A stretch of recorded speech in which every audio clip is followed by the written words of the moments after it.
Jagat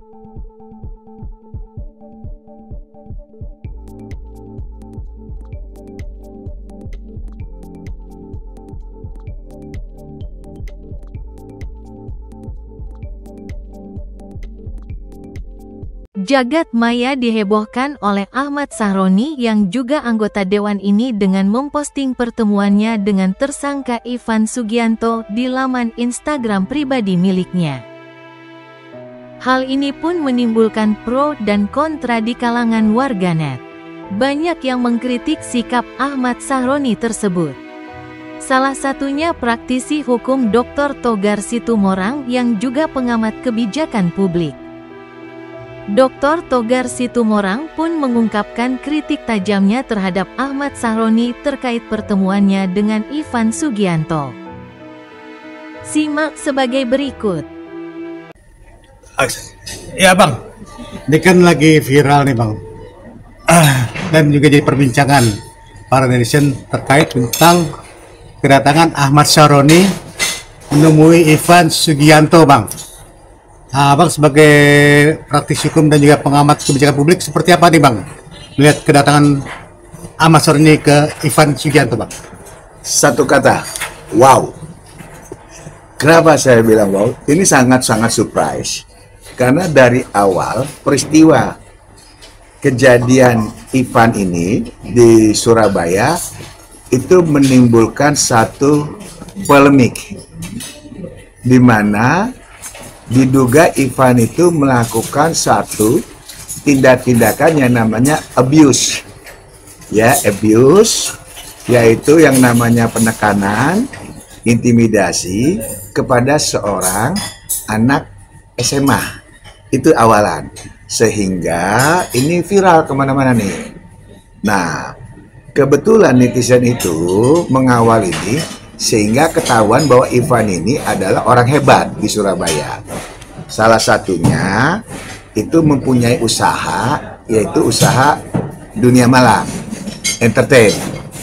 Dan secara spontanitas kita dengar juga PPATK itu memblokir rekening Ivan dan usahanya serta beberapa rekening-rekening lainnya. Ini beberapa rekening-rekening lainnya. Nah, ini yang muncul.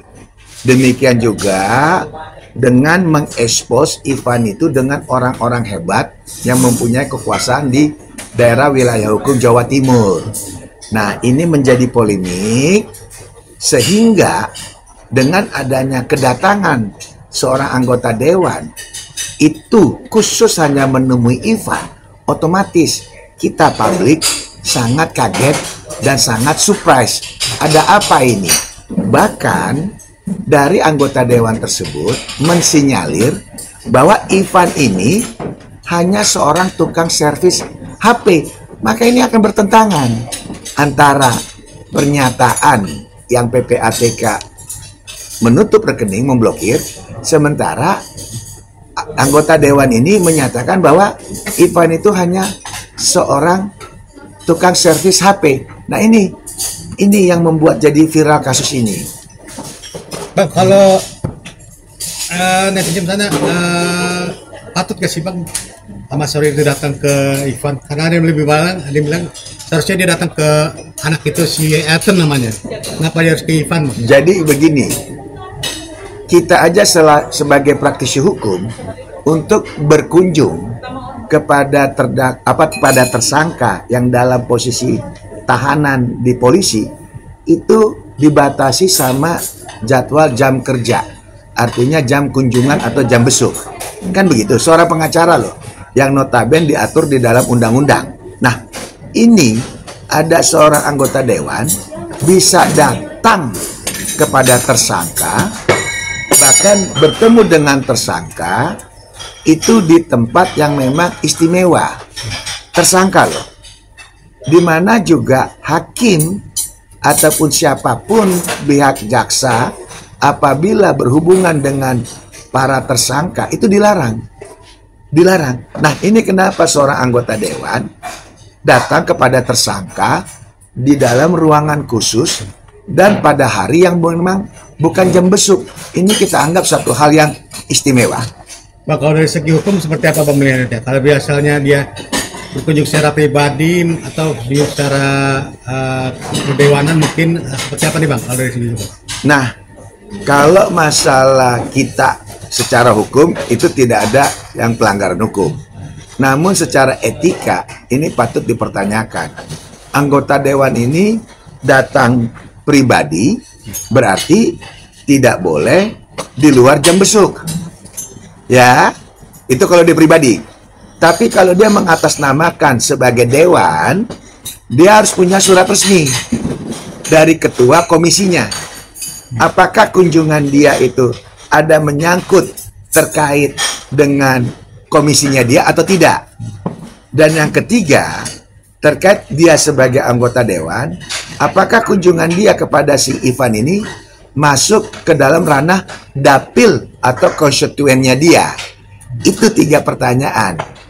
Harusnya seperti itu. Dan ini wajib dari Dewan Etik DPR RI mempertanyakan maksud tujuannya. Jangan sampai ini menjadi bias, menjadi bias. Ya, permasalahan tadinya hanya terkait masalah Ivan dengan anak di SMA Gloria, ini jadi bias karena ada yang di atas, yaitu terkait pemblokiran rekening oleh PPATK. Selain rekening usahanya si Ivan, ada rekening-rekening lain yang diduga menyangkut dugaan-dugaan pidana atau dugaan-dugaan hukum yang lain. Itu. Bang, berarti bisa dibilang tidak elok mengenai perlakuan. Ini bukan tidak elok, jelas ada dugaan pelanggaran etik. Oh, Bang, bisa dilaporkan atau gimana nih Bang harusnya? Ini tanpa adanya laporan karena ini sudah viral kan itu. Akan diposting Bang ya? Sudah diposting, harusnya ya Dewan Etiknya DPR bertanya, harusnya ya, supaya transparan permasalahan ini, supaya clear. Apakah dia pribadi atau sebagai anggota dewan atau dia sebagai juru bicaranya si Ivan. Nah, ini perlu dipertanyakan. Jadi wajar netizen ini bertanya-tanya. Jadi kita juga bertanya tentang ada maksud apa nih dengan si Ahmad Syaroni datang ini Bang ya? Dan benar, itu tidak elok sama sekali. Karena tadi kuasa hukum aja untuk membesuk daripada kliennya itu terbentur dengan jadwal jam besuk. Ya kan? Hakim aja atau jaksa berjumpa dengan tersangka atau dengan para pihak yang bersengketa itu dilarang. Nah, ini anggota dewan, betul-betul anggota dewan terhormat lagi dari DPR RI, datang ke orang yang sudah ditetapkan sebagai tersangka di dalam tahanan. Nah, kapasitasnya untuk apa? Kecuali dia datang ke korban, itu lebih equal lah, lebih manusiawi lah. Karena korban kan mengalami suatu depresi, tekanan dan seterusnya dan seterusnya. Untuk Kapolres Tabes mungkin ada himbauan kan, soalnya kelihatannya netizen sepertinya tempatnya ruangnya bagus, sofanya bagus kan, jadi ada gimana nih Bang? Nah, kalau untuk Kapolres sendiri kita tidak bisa mengomentari, kita nggak ngerti kenapa dikasih fasilitas sedemikian wahnya. Ya nanti mungkin bisa dievaluasi oleh pihak Kapolri, oleh pihak institusinya sendiri. Bang, mungkin ada kritik atau pesan untuk Bang Ahmad Syaroni Bang? Jadi saya hanya memberitahu di dalam kehidupan kita ini, kita tidak boleh melanggar etik. Kita harus menjaga etik dan kita harus menjaga adab. Di mana ada hak-hak orang lain, jangan sampai kita melakukan sesuatu tapi mencederai daripada hak orang lain.